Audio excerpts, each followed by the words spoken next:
إن الحمد لله نحمده ونستعينه ونستغفره ونعوذ بالله من شرور أنفسنا ومن سيئات أعمالنا من يهده الله فهو المهتدي ومن يضلل فلا هادي له أشهد أن لا إله إلا الله وحده لا شريك له وأشهد أن محمدا عبده ورسوله أما بعد. الحمد لله. Remercions Allah subhanahu wa ta'ala de faire toujours de nous des musulmans. Et nous lui demandons de nous garder sur l'islam jusqu'à notre mort.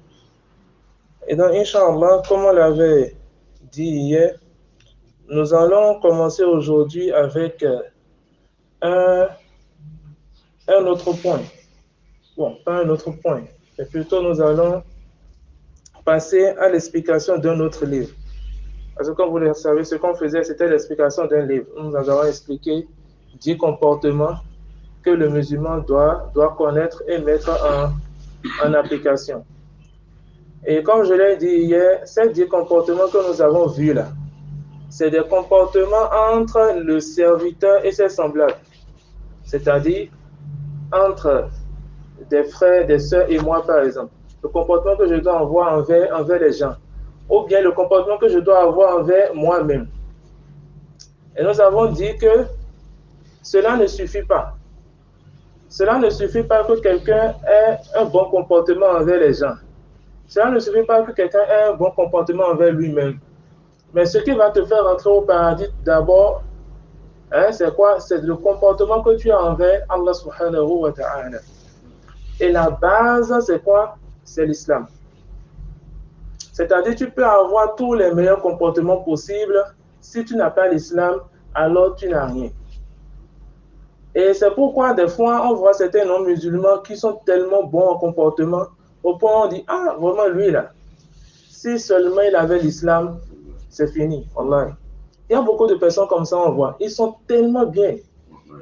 Et tu te dis, subhanallah, celui-là, il va mourir sur ça comme ça. Parce que nous, on a la certitude, on a la foi que celui qui meurt sur une religion autre que l'islam, il n'y a pas de paradis. Abadan.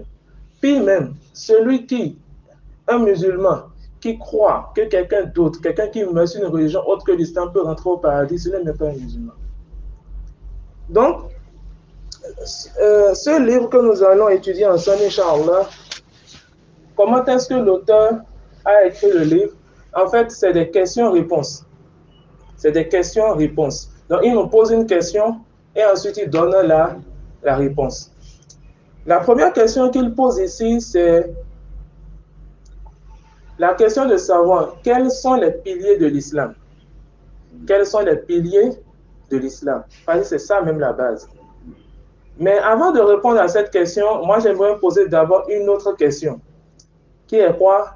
Qu'est-ce que l'islam? C'est-à-dire, vous vous retrouvez par exemple avec un non-musulman. Nous vivons avec des non-musulmans qui est intéressé peut-être par votre religion. Il dit, Yacoub, c'est quoi l'islam que vous pratiquez là? Qu'est-ce que tu peux m'expliquer de l'islam? Et il te demande ensuite, qu'est-ce qui prouve dans votre Coran là que celui qui ne pratique pas l'islam ne rentrera pas au paradis? Comment tu vas répondre? C'est ça même qui nous intéresse. Parce que il est facile à tout un chacun ici de dire, ah, si tu n'es pas musulman, tu ne rentres pas au paradis. N'est-ce pas? C'est facile à tout un chacun de dire cela. Mais quelle est la preuve? C'est ça que nous voulons. On ne veut pas des gens qui vont juste parler. Oui, ça c'est bon. Ça c'est pas bon. Ça là, oui, si tu fais c'est pas mal, mais si tu délaisses ça c'est mieux. Des choses comme ça. Nous voulons des gens qui vont pouvoir apporter la preuve. Allah a dit, le prophète a dit. Donc, si on vous demande qu'est-ce que l'islam, qu'est-ce que vous allez répondre? Non.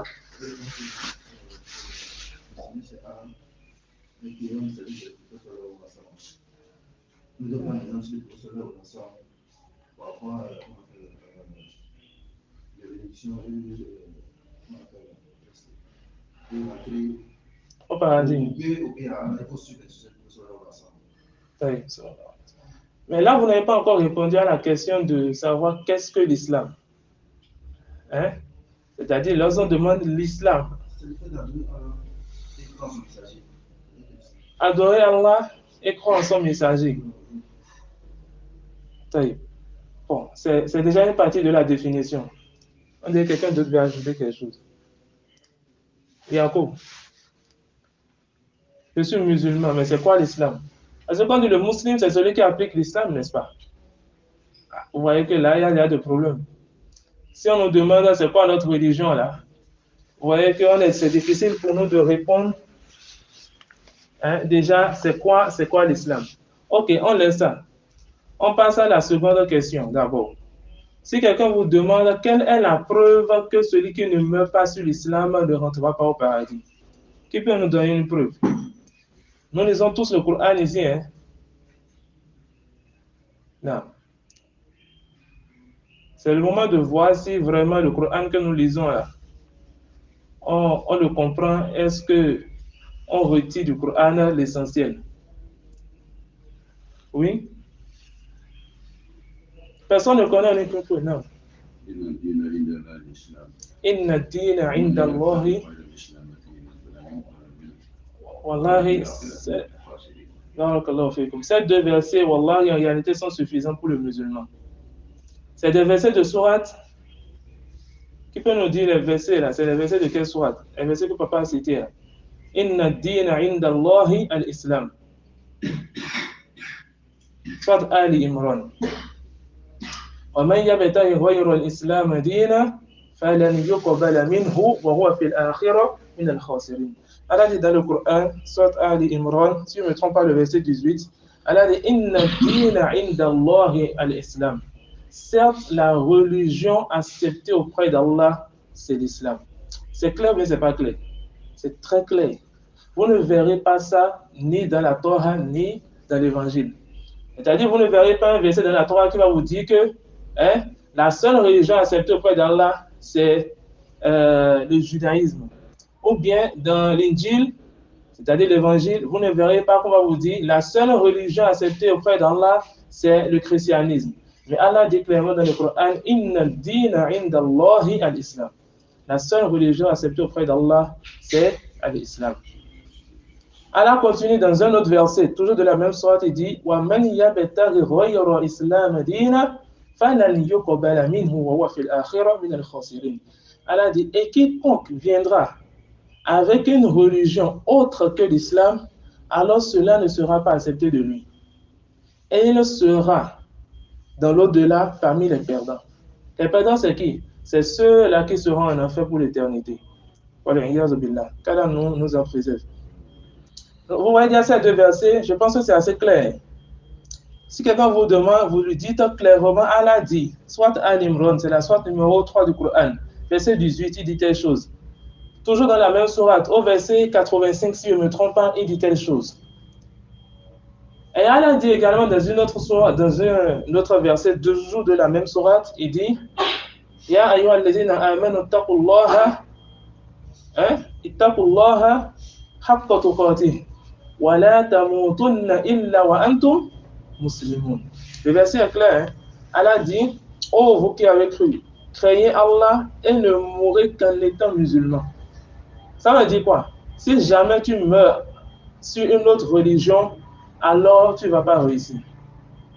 Maintenant, quelqu'un peut se poser la question de savoir, mais quand vous dites que l'islam, c'est la seule religion acceptée auprès d'Allah, et les prophètes qui sont venus avant le prophète sallallahu alayhi wa sallam. Nous savons qu'on a eu des prophètes et des messagers avant le prophète sallallahu alayhi wa sallam.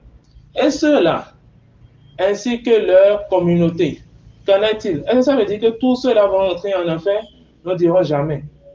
C'est pourquoi, à ce moment, il faut expliquer que lorsqu'on parle de l'islam, il y a deux sens.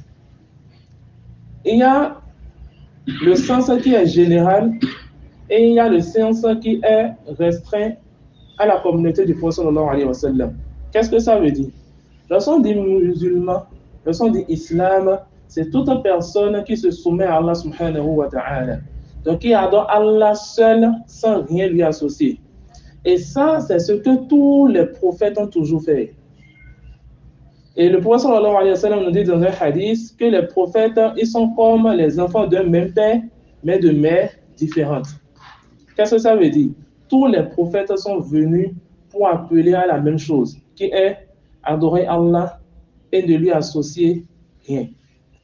Donc tous les prophètes qui sont venus avant le prophète sallallahu alayhi wa sallam, tous les messagers avant lui, n'ont fait qu'appeler à l'islam. Donc toute personne qui a suivi vraiment ces prophètes-là à leur époque, lorsque la législation descendait, on va l'appeler comment? Musulman. Celui qui a suivi Isa, c'est un musulman. Celui qui avait suivi Moussa, c'est un musulman. Ibrahim, et ainsi de suite. Tous ceux qui ont suivi ceux-là sont des musulmans. La preuve là est dans le Coran. وَلَقَدْ بَعَثْنَا فِي كُلِّ أُمَّةٍ رَسُولًا أَنِ يَعْبُدُوا اللَّهَ وَاجْتَنِبُوا الطَّاغُوتَ. Et nous avons envoyé dans chaque communauté un messager afin qu'il leur dise adorez Allah et éloignez-vous du Taghut. Le Taghut, c'est tout ce qui est adoré en dehors d'Allah. Donc, tous les messagers, toutes les communautés qui sont venues avant nous, c'était des musulmans. En tout cas, ceux qui suivaient leurs messagers. Mais quelqu'un peut se poser la question de savoir, mais si vous dites ça, pourquoi vous dites alors que les chrétiens aujourd'hui ou bien les juifs aujourd'hui ne sont pas des musulmans? Alors, nous allons dire que dès que le prophète sallallahu alayhi wa sallam est venu, dès qu'Allah a envoyé le prophète sallallahu alayhi wa sallam, alors plus personne n'a le droit d'adorer ou bien de suivre une religion autre que celle avec laquelle le prophète sallallahu alayhi wa sallam est venu. Quelle est la preuve? Allah dit dans le Coran, هو الذي أرسل رسوله بالهدى ودين الحق ليظهره على دين كله ولو كره المشركون.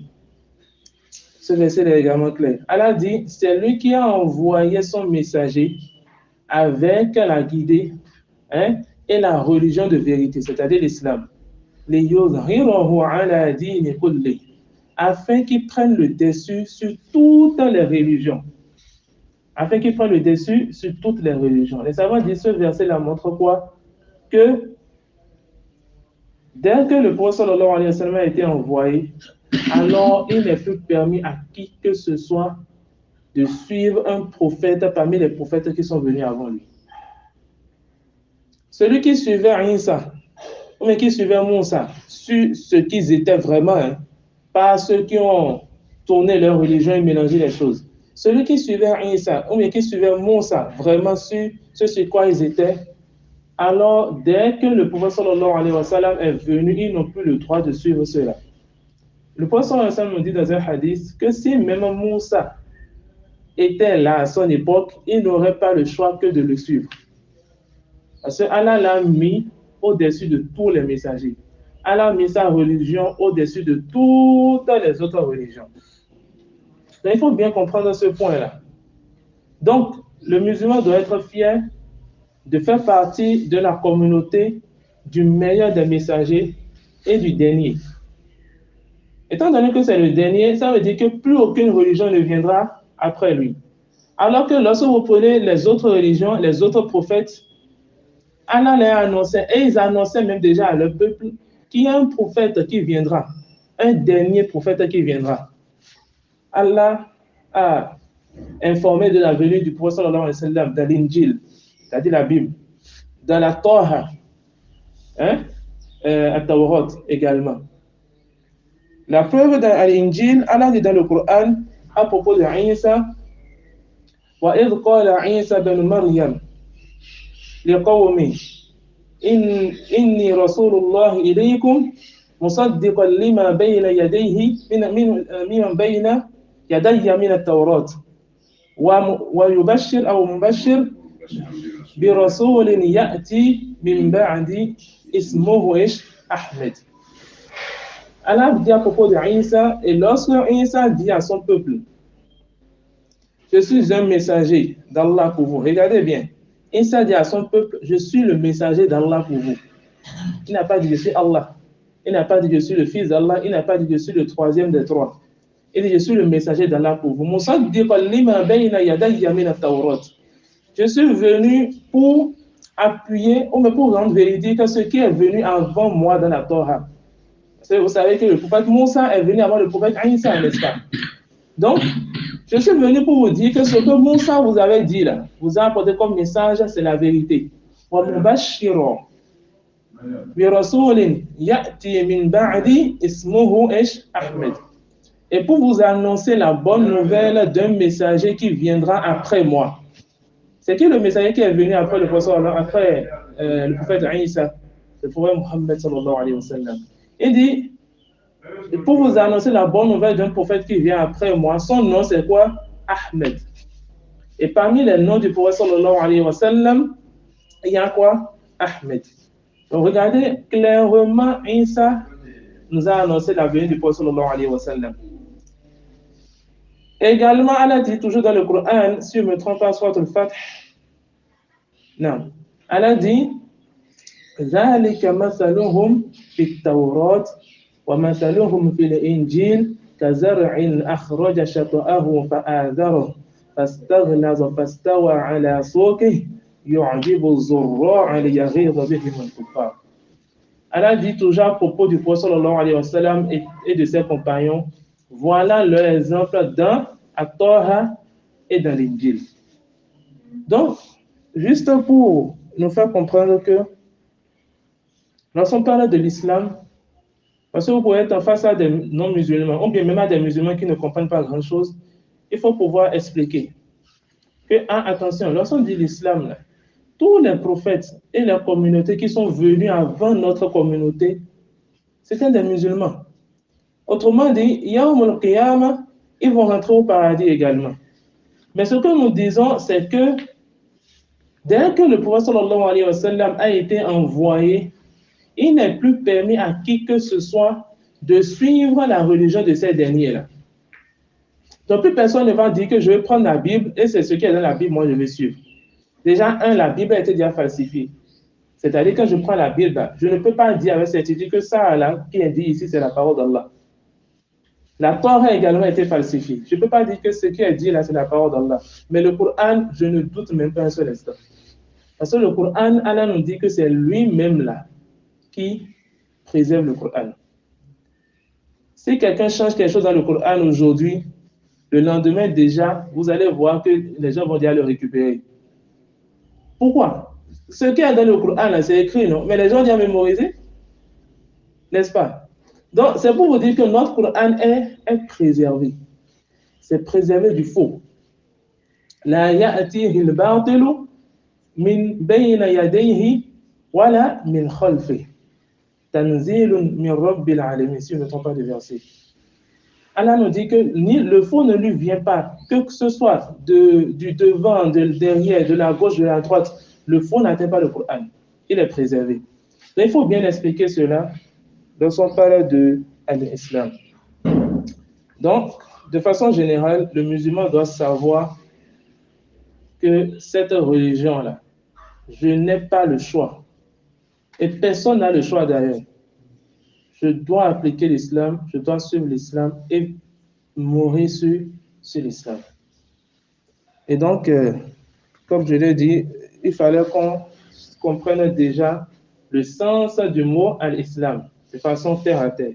Sinon, lorsque les savants veulent l'expliquer, ils disent al-islam huwa al-istislamu lillahi bit-tawhid wal-inqiyadu lahu bit-ta'a wal-bara'atu min ash-shirki wa ahli. Inch'Allah, on pourra revenir sur cela après. Et donc, je pense qu'on va s'en arrêter là.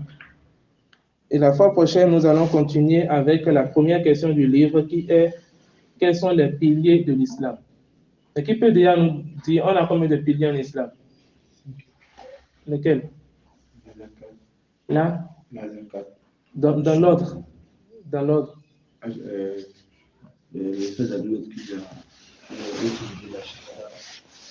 La shahada, c'est quoi? Oui, si tu peux nous citer ça, quoi.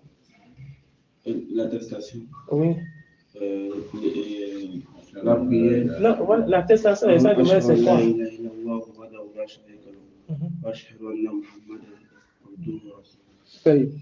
Et ensuite? La prière. La prière. Le jeûne. Le jeûne? Ou bien, qu'est-ce qui vient avant le jeûne? Après la prière? Là. Az-zakat. Ensuite, le jeûne le pèlerinage. et le pèlerinage. Voilà les 5 piliers de de l'islam. Donc, Inch'Allah, la fois prochaine, nous allons essayer d'entrer dans un peu plus de détails, Inch'Allah, pour voir qu'est-ce que ça veut dire concrètement lorsque je dis Ashhadu an la ilaha illallah wa ashhadu anna Muhammadan abduhu wa rasuluhu. Inch'Allah, on va s'en arrêter là, s'il n'y a pas de préoccupation. سبحانك اللهم وبحمدك أشهد أن لا إله إلا أنت أستغفرك وأتوب إليك والسلام عليكم ورحمة الله وبركاته.